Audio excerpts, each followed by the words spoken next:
Well, the stories run wild and the laughs come free, with the duck and an eagle shooting the breeze. From paintball fields to campfire fun, you know the rowdy talk's just begun. Now kick up your feet and pour a glass, we're about to have a blast. We're the rowdy ones, we're the rowdy ones, the rowdy ones. All right. Welcome back, everyone. Tonight, you can see it's me and a guest. We got Austin Bufton, and Ryan sadly can't make it. He's got a lot of stuff going on with work and whatnot. But I wanted to hop on here and be able to chat with you a little bit and about your journey and this new upcoming year. I know things are getting real exciting out from practice, from everything I'm hearing from everyone. So I bring you nonetheless, viewers, Austin Bufton. Really excited to have you on. Thanks for making time for me this evening. Yeah, happy to be here, man. Thanks for having me on. Yeah, of course, man. So how did paintball? I just want to dive straight into it, man. Let's do it. How did it all start for you? So first time I ever played paintball was a 4th grade birthday party. Okay. So I went for my friend's cousin's birthday party. Nice. So I went when I was 8. I think the rest of the guys were like 10, 11 years old. So yeah, I had a couple years on me, but that was my first introduction to it, really. Then I waited a couple years, and then I got to go out with my older brothers and some of my friends from my family, birthday party and stuff like that. And then we started playing woods ball, and then eventually progressed into the speedball scene, and the rest was history. Nice, man. So, I mean, the classic birthday party, right? I think that's a staple. I mean, it's got to be just such a staple for most people, I would say, that have gone pro. Oh yeah. You know? Yeah. But it's probably funny anybody. Most anybody who plays paintball. That's how you see a lot of guys getting into it.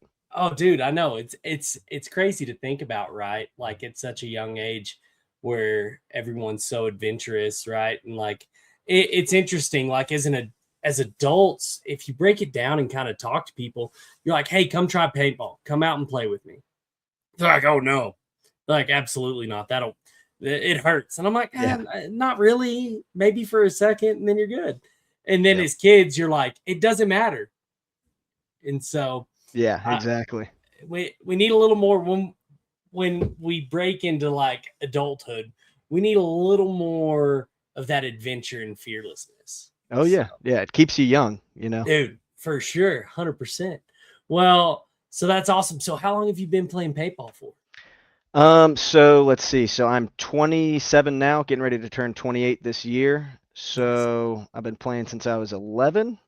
Cool. You know, really like seriously playing almost every weekend since 10, 11 years old. So going on, 18 years now, something like that. So man, we're getting up there. Yeah, dude. Right. And it's funny. Time flies. Like you blink and you're like, man, that felt like it was yesterday. Oh yeah. Dude, literally. It's crazy.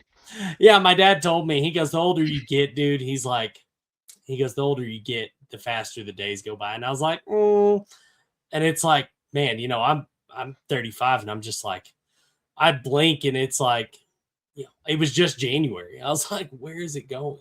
Yeah, no, it feels like the first time we played speedball and started the team, and we're out there, with my best friends growing up playing. It seems like it was all last week, last month, last year. Every year it just seems shorter and shorter as you get older. It's crazy. 100%. So, what year did you end up getting into the? Let's rewind. You started the team. What was that team originally called? So our woods ball team was originally Energy Squared. Okay. So that was our first team name, and then it stayed with the energy theme all the way until really the Brooklyn Bears season, which was 2 years ago, and then now to the Heat name. So we started off as Energy Squared, and that stood for No Real Guts, No Real Glory. And then that was our woods ball crew. Yep. And then when we started really getting serious about it and jumping into speedball, that's when we just became Energy. And then eventually, when we had a couple different lines, we had Energy Elite, and then Energy Alpha, Bravo, Charlie, etc. Nice. That's awesome, dude. Yep. So what year was that y'all ended up going pro? So our first year pro was 2020. It was the COVID year. Okay. Yep. That was an interesting year for paintball. Unfortunately, yeah, it was.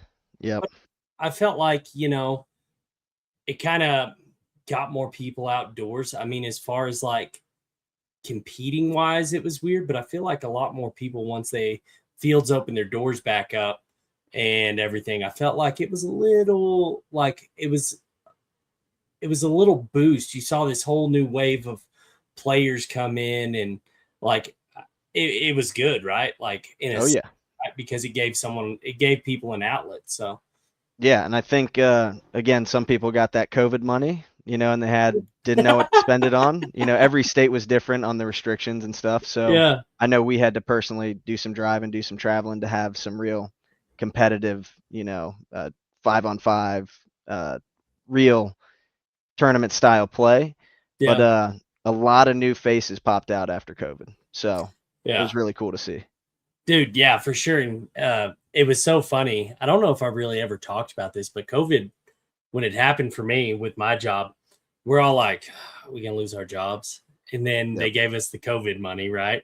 And then the funny part was my job was like, all right, you're working 2 days, 3 hours each day in pairs, and then you're getting paid for 40. Yep. And so it was great. We were out Yeah. fishing. We were out just Yeah. like, oh, Loving it. dude, we're getting paid to fish. Like it was Yeah. great. Like it was a weird, but I had a really good time during that time. Luckily, we weren't too affected by it, in our sector either. So Mhm. the COVID years were good to me too, Yeah. luckily. So Well, I'm grateful for it. yeah, right. Good, man. Good. Well, let's jump into it. So you got started um in 2020 is when y'all went pro. And then what was it like for you, like making that jump, going from semi-pro into pro that year? Like, as far as like how did it feel? Like, when the first time you stepped on that pro field, like what was the feeling like for you? It was definitely surreal. Mm-hmm. Um, as a young paintball player, going up and going to all the events and seeing all your favorite people playing on the pro field. Mm-hmm. It was a little bit of I wouldn't say a shock, because we weren't super surprised because that was the goal, but it was a new feeling, and that it was excitement was would be the best way to describe it. It was a little nerve-wracking, but I think the best way to describe it would be, prepared and Mm-hmm. excited, but nervous. That's fair.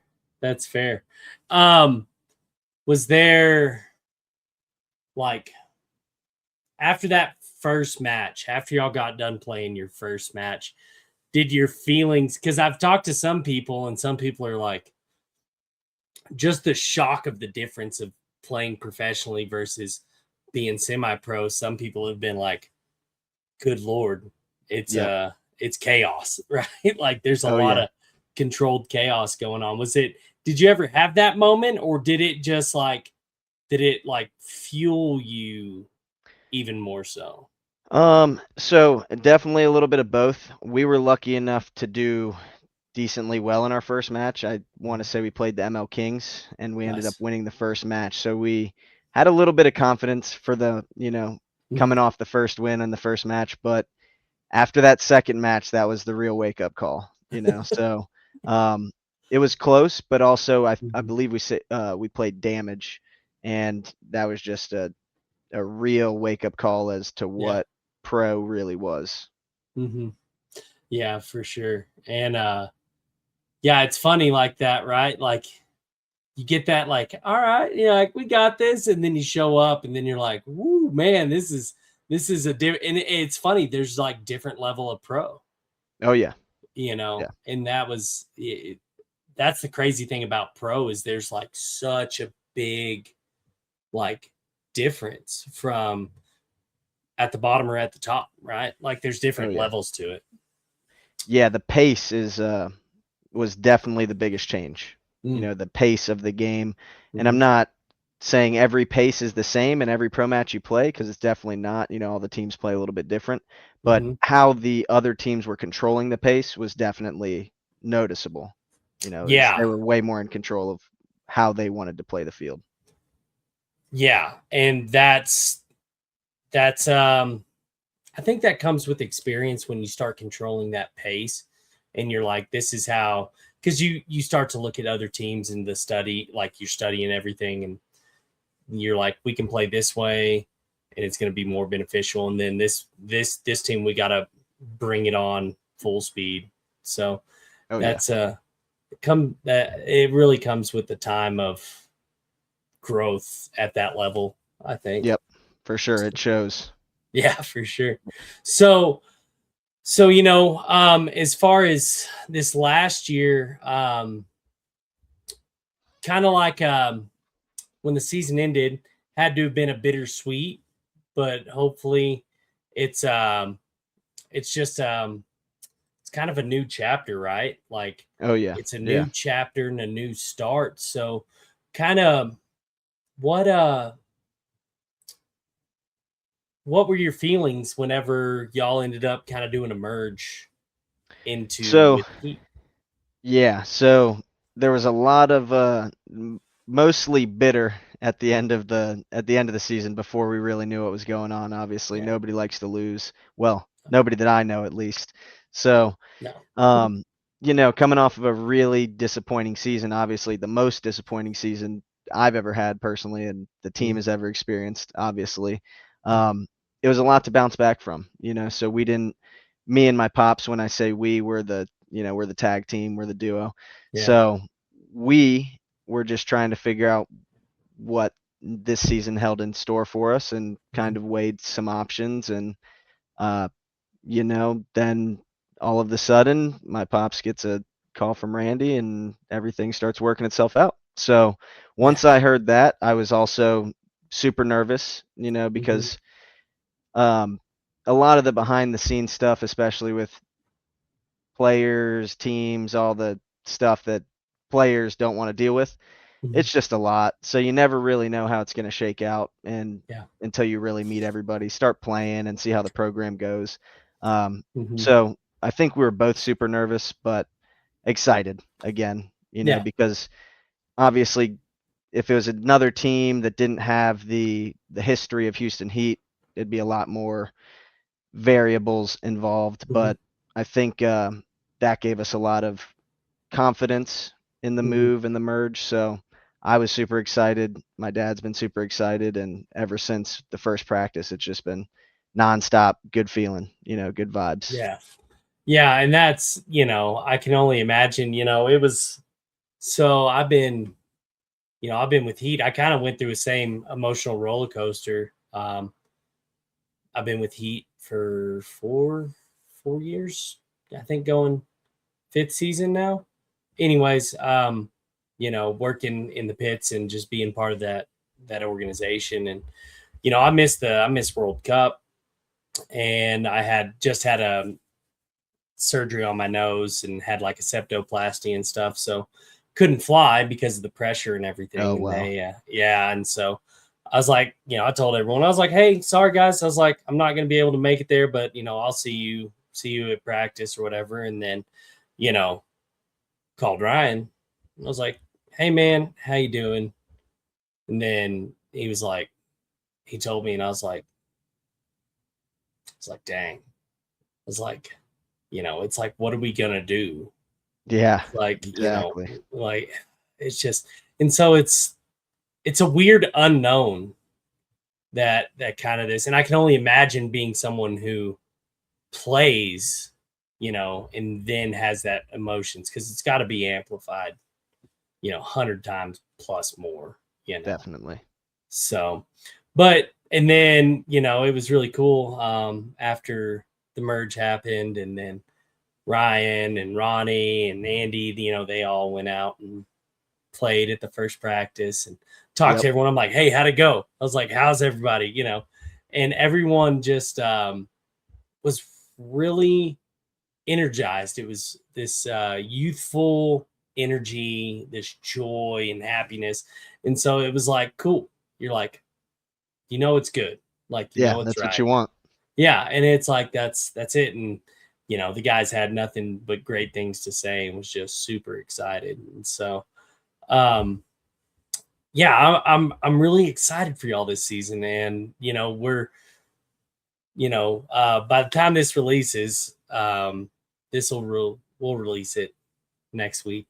But layouts dropping tomorrow. Yep.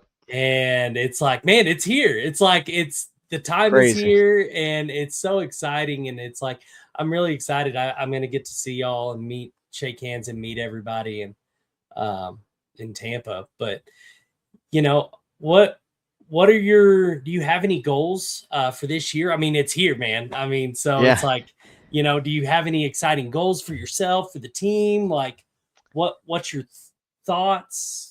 Yeah. So I think everybody's collective goal is to obviously just get back on the podium, That's it. As a personal goal, my goal is to just be the best paintball player I can be and the best teammate I can be, especially around a new group of guys, especially around a group of veterans. So my goal is to learn and just roll through the season, and absorb as much as I can and just rock and roll with these guys, and Heck yeah. get that podium finish that we're all looking for. That's it, dude. Not even podium. It's that first. It's that dub. Faith in y'all. Yeah, get that dub, dog. Yep. That's what exactly, I'm like. Man, I am just I'm ecstatic, and everyone's just so like everyone's really excited and believes in each other, and it's like you're like, this is what we need. This is what you need. You need the hunger, you need the fire, and you need the belief in the people that are going to battle next to you. And that's for sure. I mean, that's what creates a winning team. Putting in the hard chemistry. Work. Yeah, the chemistry is great. Yeah. And if you have that, everything else can fall into place. Right. So yeah, that's it, man. Let's go chase a podium this year. Yeah, we're on the way, baby. Yeah, the layout comes out tomorrow, and then we're heading down to practice damage this week. Yep. For the damage and wrecking crew for the layout weekend practice, and then we're getting right in it, man. We're gonna be in the stadium, and we'll be down in Tampa, fighting for that spot. That's it. Getting some sunshine while we're down there, Yep.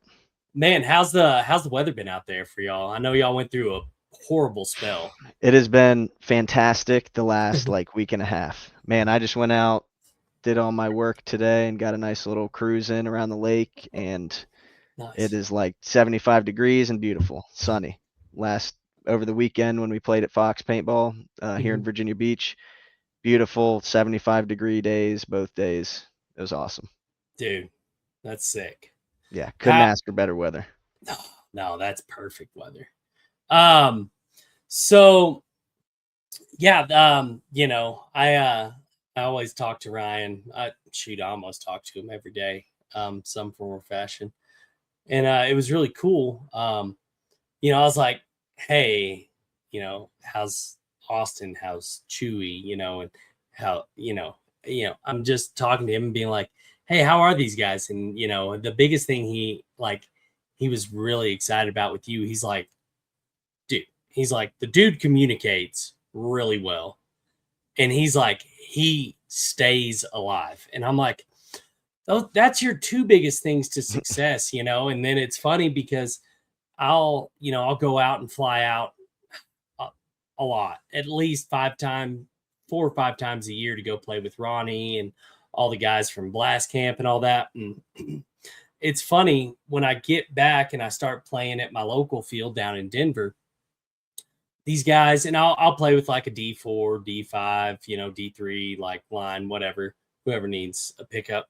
And Yep. it's funny, you look at it and the people, like when I'm used to playing with, you know, people at the pro level, and they have that great communication skill, and it's like you get to your local field where you don't have your buddies that are pros anymore, and then you're like, guys, what is going on? You're like, Yeah. I'm like stopping, and I'm like, hey, what do you got? What's going on? I was like, talk to me. And Oh it's yeah. still crickets. And you're like, am I out here by myself? And I'm like, no, there's still 4 other dudes out Yeah. here. Sometimes the basic stuff seems way harder than it needs to be. Yeah. And it's funny. Ronnie was like, dude, you just need to tell them, talk about everything. He's like, literally what you're doing, what you're seeing, what you're holding. If you're about to move, if you think it, you breathe it, you're looking at it, you're doing it. He goes, you need to tell somebody. Yep, I And it, agree, man.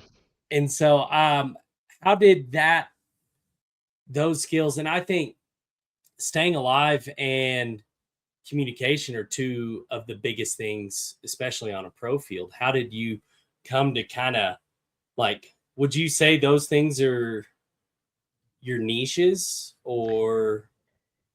Yeah, I would I feel like I've evolved a little bit over the years as a player. And Mhm, back to kind of my goal for this year is to, especially with the 5 pod limit, we'll see how it shakes out at the first event. But my goal is to be a little bit more hyper aggressive and, get up there with the guys because I know most of the Heat guys are a aggressive style team. So, mhm, I want to be, be able to fit in and, roll with the punches. So, um, that being said, it's funny because we kind of started off a little bit of the opposite. We used to kind of be a faster team when we first started playing in the mhm, lower divisions, D3 through D1. So mhm. um, I'm kind of excited to go back to those roots and get a little bit more confidence and have a little bit more freedom as a player to just experiment and have fun and not feel like uh, totally restricted and like I have to be the only one to stay alive. Right. Because sometimes on the pro field, when everything's on the line and you're playing for margin and all these different things are coming into account, a body here, a body there does matter a lot more than people seem to realize sometimes. But that being said, too, I mean, you gotta take the chances when you're presented with them. So, um, I would say like the communication and the just ability to stay alive came with all the years of playing. I've always played like a 2 or 3 role, Mhm, and I grew up around a lot of local guys where when we're playing fast, everything's happening so fast. So somebody's got to kind of take a second to look at both sides of the field, check back on everybody, and make sure everybody's still on the same page midpoint. So mhm. I think that's kind of where I developed that little uh, skill set, and Nice. I think I've just kind of been able to uh, hone it in over the years playing pro, especially with Chris Jansen when we first merged with them on the, with the boom guys. Mhm. They had a lot more of a controlled style play. And Yeah. I think I would contribute a lot of my ability to slow it down, survive, communicate, whatever you want to call it, to, those first couple years with Chris and really learning a Mhm. lot from him. No, that's great. And that's cool that now he's your coach, right? Yep. You have experience with him on the field. Now he's coming into the coach role, and that's got to kind of be a relief because if you've played with him on the field, you can have trust with him as a coach too. Oh, yeah, It's for easier sure. to have that kind of, because you already have that bond, right? Exactly. So I think that's really awesome. No, I think what you do and how you do it, it's a very crucial aspect into creating success. And you know it's good communication and staying alive, just it connects the dots to the finish line, right, to that other Exactly. side of that bunker. So Yep. so what do you, are you a back player? Is I would that consider myself a back player. Yeah, you're probably not going to see me running snake off break. I may break a Dorito or snake corner every once in a while, but yeah, it's probably gun up, and it's probably, you know, a couple points after playing the 2 or the home. yeah, Not, I'm not very fast. I don't have great sprint burst speed. Mm. So I try to work on my shooting to compensate for that a little bit more. Hey, I mean, you got to have dialed in, off the break shooting. Oh yeah, but I love to move around and get rolling, especially when you got some good, competent, aggressive attackers in front of you. It makes it real easy. So Yeah, and the thing I think that is always interesting for me is I'm like, even though you're a back player, because I do play, even myself, I play a lot in the backside of the field. yep, And to me, like, even though you're in the back, you can still be unpredictable. And I think being unpredictable, moving around, making those key movements instead of being one of those back players that just hangs out in the home all day and it's like, I'm right, here until I die, that's like, yep. it's not the best. So, No, um, exactly. And I think that's you hit the nail on the head. You got to be able to keep it moving and not necessarily just keep your body moving, but keep your mind moving. Change it up and yes. make sure you keep the other team guessing. Oh yeah, 100%. And it's funny when people first start playing speedball, and you're like, I feel like the first, it's funny. It's like you don't really want to put the newest person in the back because you want someone off the break to be like, okay, this is the gap where I can shoot Exactly. over this wedge into the snake corner, and like there's so much like small nuances that are huge that it's like if a new person's not gonna understand. Yeah. And So playing it in the back, yeah, you can joystick people around, and that's probably one of the best feelings is like setting somebody up for success. oh yeah, you throw them up an alley oop and then they slam dunk and you're like, okay, we're good. Like, Yep. it's like it really is a good feeling. But I think it's one of the most important roles because also in communication, you're the lifeline from the Dorito to the snake side. Like you're the guy that's relaying everything back and forth, and it's like there's so much to go on as a back player to have success. And so Yeah. um, when you get new people on the field, you're always like, let's put you as like, we're not gonna go just like run you into the snake, but like go fill in after that guy. Yeah. Let's put you in an insert for sure. Yeah, Get that exactly. gun rolling when you get in there and we'll Yeah, walk you we'll get you in. yeah, I'll talk you up the ladder. Yep. Um, so back to kind of your beginning, do you still have buddies from whenever you played when you were 11? Do you still have those buddies you get to play with now? Are they still in it or Yeah, so most of them fizzled out. A lot of them yeah? just didn't get into it like I did. A Hmm. lot of them were just casual woods ballers, Yeah. whatever it is. So most of them faded out. But the good thing is we're back at our local field that we started at playing originally, which is Fox Paintball here in Virginia Beach, and we see a lot of familiar faces. A lot of the guys are still refereeing and working the field and come Oh, out there that's to play every once in a while. And it's good to see everybody. But no. not a lot of them stuck around for the long haul. Uh, well, you got to drag them out there for a reunion. Oh yeah, all the time. We get our Just big Woods Ball reunion every year. oh, do you? Yep. Nice, Yeah, usually nice. around Thanksgiving. Heck yeah, dude. That's Yep. sick. Is it more of like just a weekend of woods ball? Is it like a big game? So usually it's just a big old day of Woods Ball, big old Nice. rec ball, Woods Ball day. So we'll try and get as many of our old like Woods Ball, Speedball alumni, any old friends that used to really just come out and hang out and have a good time. And then we'll Hmm. just try and split that big group in half and mix them in with all the rentals and local rec ballers. So it's a Nice. good time, man. Heck yeah, man. When through your different stages in pro paintball, like what was like one of your favorite moments from that time frame of growth to now? Like, do you have something that just clicks for you?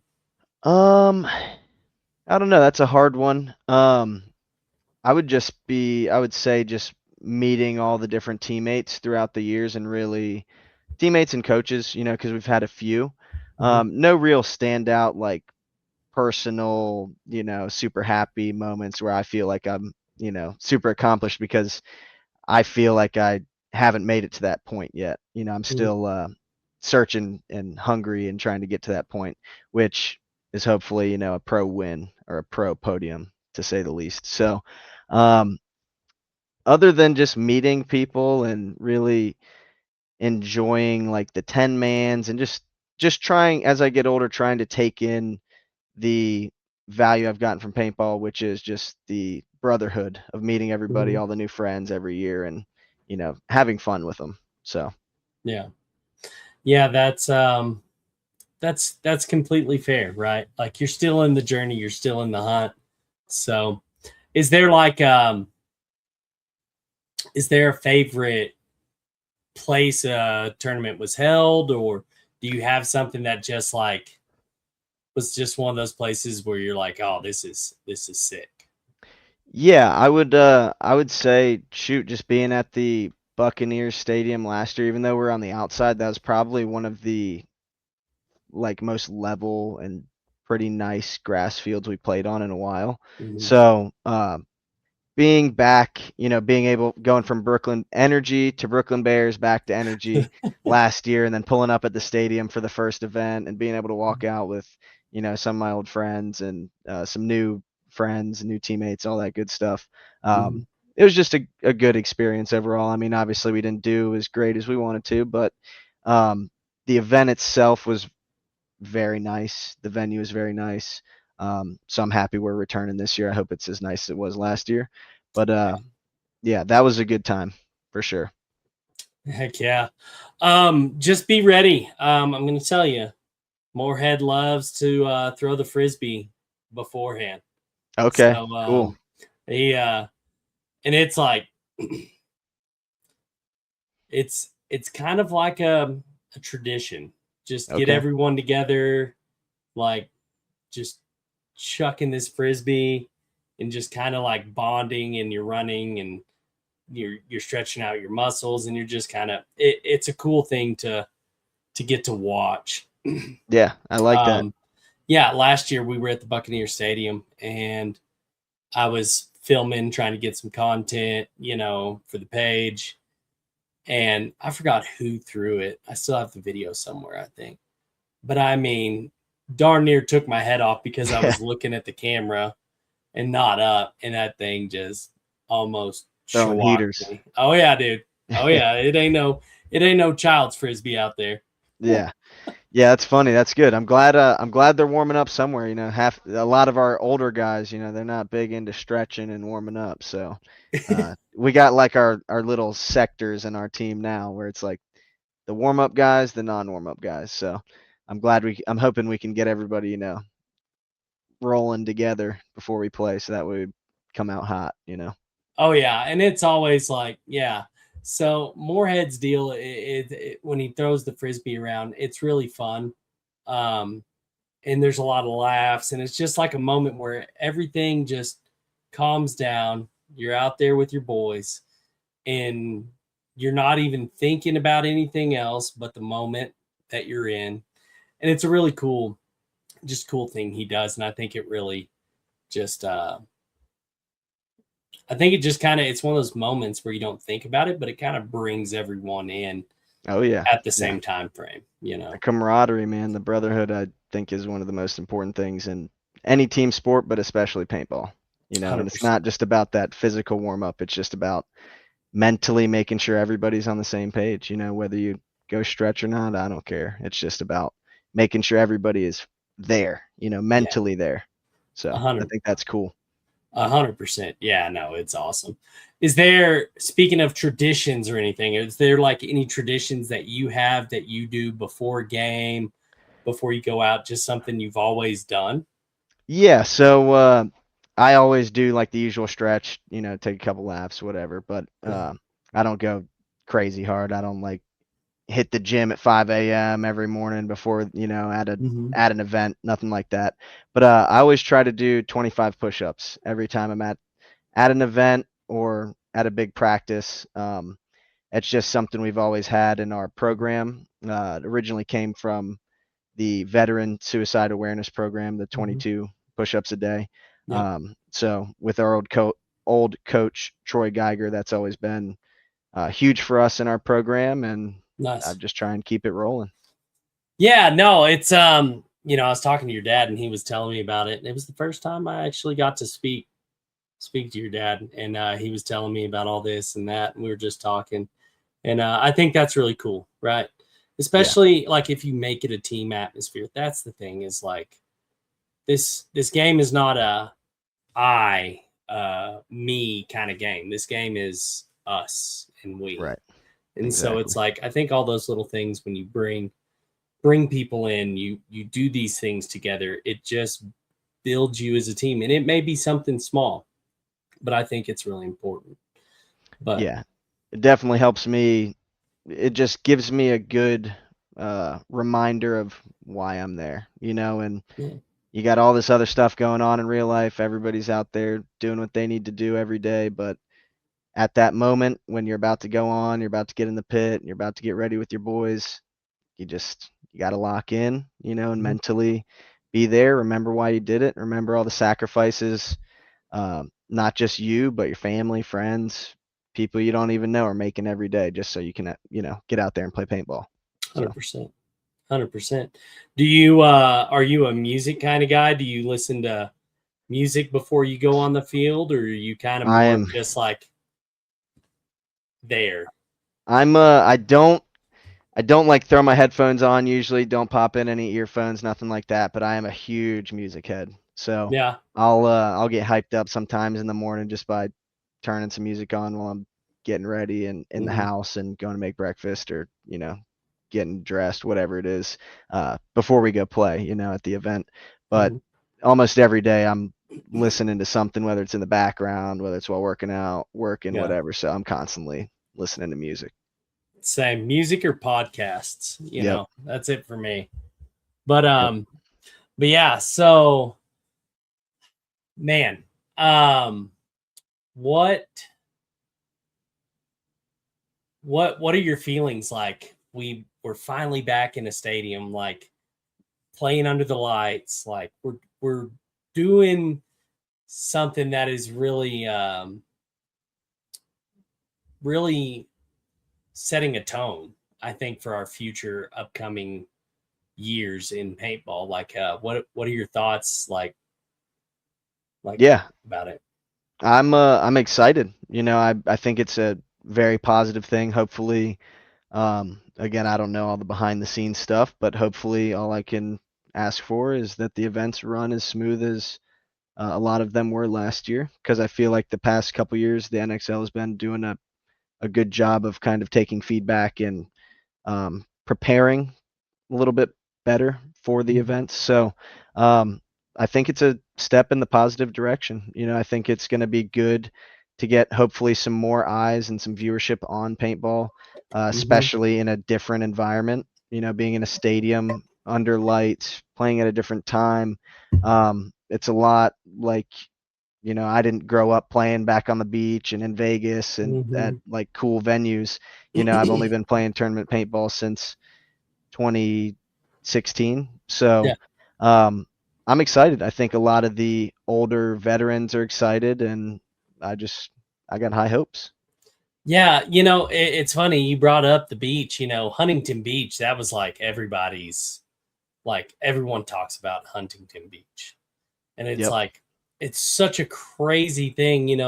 I mean, that's been years since they've done something that's really this extravagant, Yep. right? And it's like, yeah, last year we played right outside the stadium. That's cool, but it's like when you're in a stadium, it's a different animal, right? It's like this Yeah. moment that hey, we've made it, like we're doing this thing, and then to be able to play under the lights, it's like it's really cool. I'm going to be really curious though, because the Buccaneer Stadium is supposed to have like some of the brightest lights in Yeah. the NFL.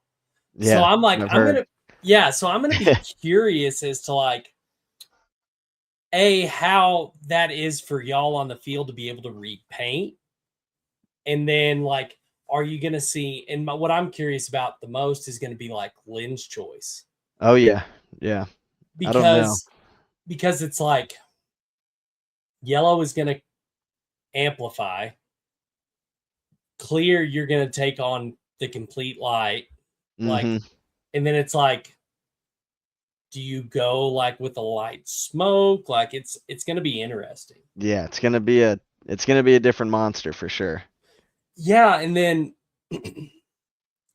I'm going to be interested to hear from y'all like how it was reading paint. Like, are you going to be able to see them better? Is it going to be worse? Like, it's going to be interesting. It is, and it's gonna be cool. I'm assuming we're playing on turf in there too. So I'm not positive. Don't quote me on that, but I think it'll be cool. I think it's gonna be cool for everybody to have a little bit of a different element. And I think it's gonna be good for viewership at the end of the day. Hopefully. Oh, 100%, 100%. Sadly, because of work. If I can, it looks like our snow has dwindled tremendously. That's so good. not really. It's been really bad year up here in Colorado. Everything is bare ground. March and April are like some of our biggest snow months. We're not supposed to get any snow for March. We've only gotten like, I'm trying to think.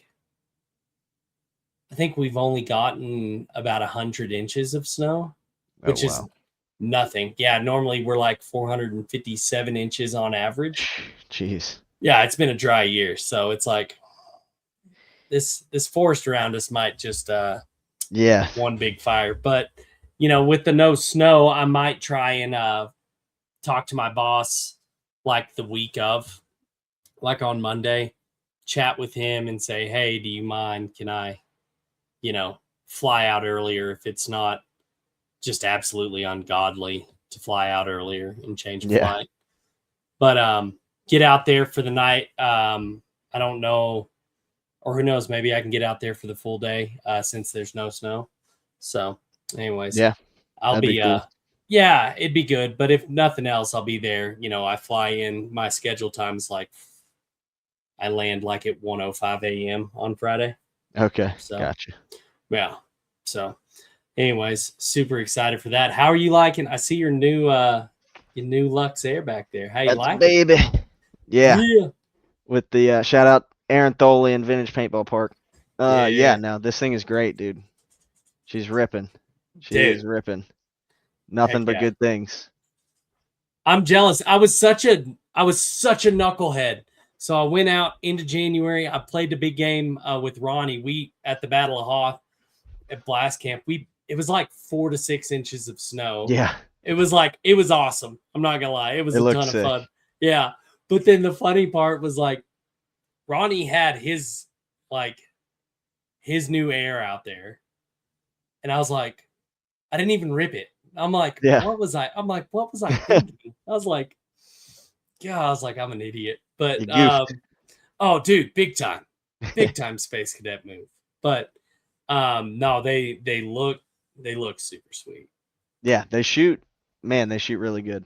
I'm again, don't tell Ryan, but I'm a PE guy, from back in the day. But man, I'm extremely impressed. Like I've been using it nonstop since I've got it, and I don't tell Ryan, but I don't, take care of my guns the best. But I give him the old wipe down, put some lube on the bolt, make sure she's charged, and dude, she's good to go.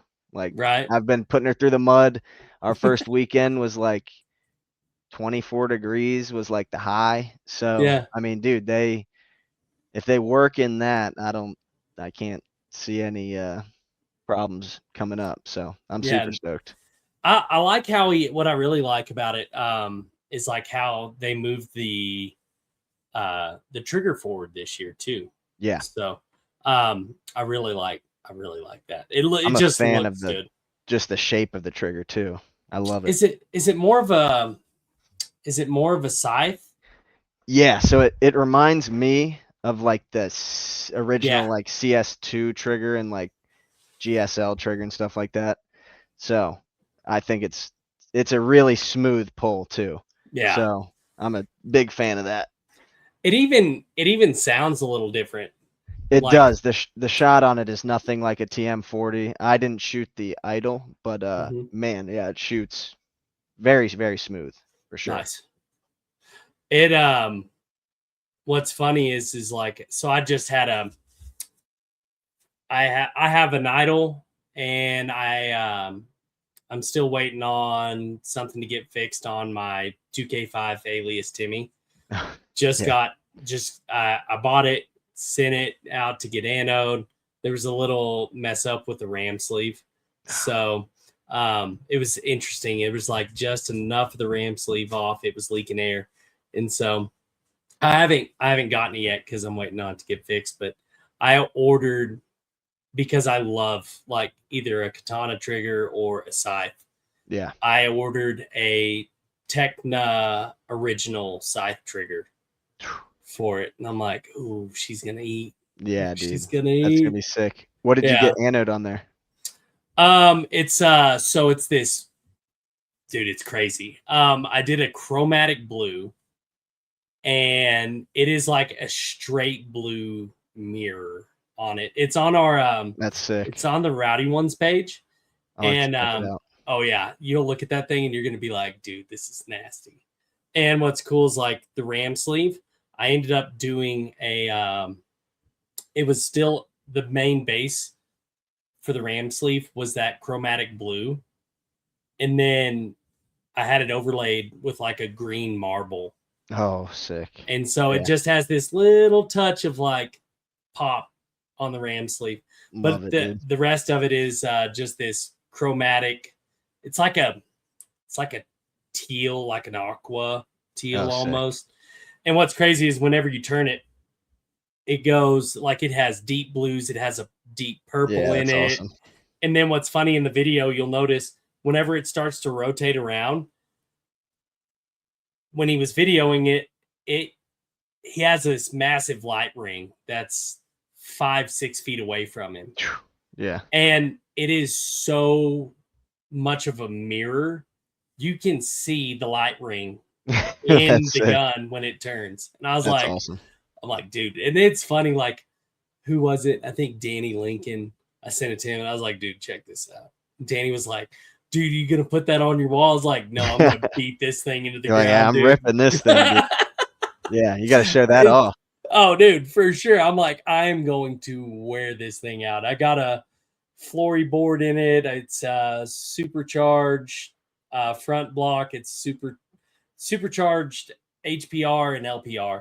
So it should definitely just eat like a machine. Heck yeah, dude. That's So, awesome. Yeah. Do you have any like old school guns or anything like that? So I have a nothing like super old school. We have a Ego 9, Mhm. the Screaming Eagle, like the crazy looking American flag with the eagle on the side. Yeah. One of the PE limited edition ones. They were Nice. those are pretty cool. I got an old CCM T2 pump gun. Nice. It's blue and orange. That thing's funky. Yeah, but I used to get down with the pump in the woods, man. That was my dude. jam.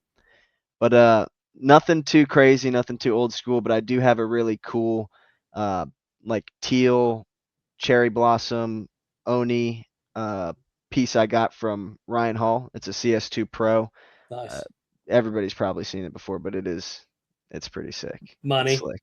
Yeah, it's clean. It was one of those ones where I'm like, yeah, I'll get it done. I don't know how much I'll use it. And then once I got it, I'm like, yeah, I gotta use this thing every weekend, show it off. Mhm. Yeah. Yeah, dude, for sure. No, it's cool. It's like I've got a few more on the list. I want a carnivore so bad. And how I ended up with that that Timmy, I ended up with so I bought it. Oh, dude, this is a great awful story. So I was like, I was always a big fan of super stocks, like, just that first round of E-blades on those things. Mm-hmm. So I was like, all right. So I got a 2K5 super stock. Paid $600 for it off eBay. So I was like, all right. I was like, if it works, it works. Yeah, I was like, fingers crossed. cool. show up. What's funny is I was out in my work truck and I saw the UPS guy and I knew I live in a super small town. And I saw him and I was like, he was stopping. I hop out and I'm like, hey, you got a package for me? He goes, oh yeah, here's your package. He like knows me and stuff. And like where we live is a pain in the butt to pull into and back out and get turned around. Oh yeah. So I'm always like, if I see him, I'm just like, hey, just so you don't have to go in there. Yeah. He's like, out. oh yeah. He's always like, oh, thank you so much. But anyways, so I get it out. The dude that shipped it put it in one of the bubble mailing envelopes. Yeah. With the paper on the outside. Saran wrapped it like 20 times and just threw it in the envelope. Sick. And I'm like, okay. So I pull this thing out and I'm like, what the heck is going on? So I finally get through all the layers of saran wrap. Straight out of the gate, bent caulking rod. Oh no. And I was like, bro. I was like, yeah. Okay. I was like, let me see what I can figure out. So anyways, I hit up, what's his name? Greg. Anyways, AKA, I call him and he's like, I got some adjustable caulking rods. I'm like, hey, in 2 days, I am going out to Chicago to play a big game. I was like, can you overnight it? So I had it overnighted to Ronnie and it had a few upgrades. It had like a free flow ram and an AKA sidewinder. And so it had a few things on it. And I'm like trying to mess with this thing and it is just not running. The eyes were bad. The solenoid was like not good. And I hit him up and I'm like, yo, dude, I even had like an autococker person. Like he loves autocockers. So I hit the guy back up on eBay and I told him, I was like, yo, I even had someone that knows what he's doing. Check it out. Couldn't resurrect it. I was like, no. And I'm like, dude. So he was like, it was fine when I left and like blocked me on eBay. Well, I'm like, classic. I'm like, what is going on? I was like, are you serious? And then luckily eBay has done in the past years, they started doing like eBay guarantee, even if they don't take returns. So anyways, I hit up eBay and I'm like, yo, I was like, what can y'all do for me? Anyways, they got it turned over back to him and stuff. And he had to pay for the shipping. And like, he tried to ghost that piece of crap. Jeez, and I was like, oh, dude. And so anyways, Ronnie was like, dude, just get a Timmy. He's like, and then you don't have to deal with all the bull crap. And I'm like, yeah. I was like, all right. So I got this gun, got it anoed. So hopefully the ram sleeves are going out this week. Yep. I think. Heck yeah. So anyways, fingers crossed. I'm going to go up to Blast Camp when they have like the uncapped version, classic X ball. That'll be sick. And I'm just going to go let her buck. Dude, that'll be such a good time. Throw like a rotor on there, that new carbon loader or something, bro. You'd be ripping like 30 balls a second. Oh, dude. My fingers are kind of stupid. So it was funny. Like Ronnie was like, how fast can you get it up and going? And I was like, I don't know. I'm like trying on my idle, right? And like, you still got to stick your finger in the bore to like make it read. And so I'm like doing this and I was like, like 10 a second, but I had a burst of one that was like 18. I was like, hey, yeah. Like, that one feels good. Like somebody's getting shot with that for sure. Somebody's going to feel something, you know? So anyways, but yeah, that's, I'm excited for that thing. I'll probably just take it out to a big game and max that thing out on ramping. That'll be sick. But then I'm going to eat some paint. Oh, yeah. That's the beauty of it, though. Oh, yeah. Do you go and play any big games or anything, or you just stick to most weekends playing? It's been a long time since we've played a big game, but, man, I love a big game. Like, I have so much fun whenever I go out and play woods ball or play, like, a scenario, but it's been a few years for sure. Yeah, dude. Yeah, we've done a lot of the 10-man in the past, probably the past, like, 5 years. We started off with like the Pittsburgh Classic, and then we did the CFOA over in December down in North Carolina. So those are like, you know, some hybrid woods ball, mounds fields, and those are super fun. But man, I'd love to get back out there and play a big game sometime, like 100 on 100, 60 on 60, something like that, you know. Dude, Ronnie and I, we just did that one in January. We got out there. We always get thrown on the team that needs people, which is fine. We're like, yeah, let us eat. Like, I like being outnumbered. Yep. And so the best part was at the end of the day, they were like, oh no, when y'all first started, it was like 93-12. That's a little bit lopsided. Oh, dude. And then by the end, I think on the second half, I think we had like 40-80. Like Okay, yeah. A little more balanced out. It was just chaos. I mean, it was just absolutely insane. Yeah. You guys were having fun though, right? Ripping people up. Oh, dude, we were having a blast. Target rich environment, you know. That's right. Exactly. It was a good time. No, we were just like at the beginning of the game, Ronnie and I get in this building, we clear the building, and then we like look around and Ronnie's like, where's our team? And I was like, I don't know, dude. There's a lot of people over there though. And so like the other team, it was like it was never ending. They just kept coming. It's and like you're zombies. Like, yeah, you're like, what is going on? And then we found out later and we're like, makes sense. We're like, yeah. So well, sick, man. I don't want to take up a ton of your time. Sorry, I got off on a tangent there. Oh no, it's fine, man. We'll have to like, dude, it'd be super fun to get like everyone out together and go play a big game. Oh, dude, I would. Yeah, sign me up. I'm ready. Yeah. Just have like a team building weekend. Just big game. I'm a woods ball connoisseur. That's what I like. That's what I like to hear. Where can everyone find you to follow you and just keep up with you? Yeah, Austin Bufton on Instagram. I think that's probably the only thing I got going social media wise. Other than that, if you see me at the event and you like me, come say hi. I'm always love talking to people. Try to grow the sport any way I can, whether it's local, at the events, wherever. So come say what's up. Heck yeah, man. And before we end, also to the viewers, I just want to say, don't forget about our jersey giveaway Ryan and I are doing. When we hit 500, I'm going to throw in a Hormesis headband on top of it, give Alex Frazee some love over there. And then I am going to get you a customized jersey so you can wear it, play in it, whatever you want to do. So when we hit 500 followers on Instagram, we're going to be giving it away. So anyways, Austin, dude, thank you so much for joining tonight. I really appreciated your time and getting to talk to you and get to know you. And I'll be seeing you in a few days. Yeah, we'll see you soon, man. Thanks for having me on. I had a blast. Yeah, well, thanks for coming, man. It was a great time. And catch you soon. See ya. Peace. Well, the whiskey's low and the story's all done, but we sure had ourselves some fun. From tall tales told to the last good pun, you've been rolling with the rowdy ones. Thanks for listening, y'all.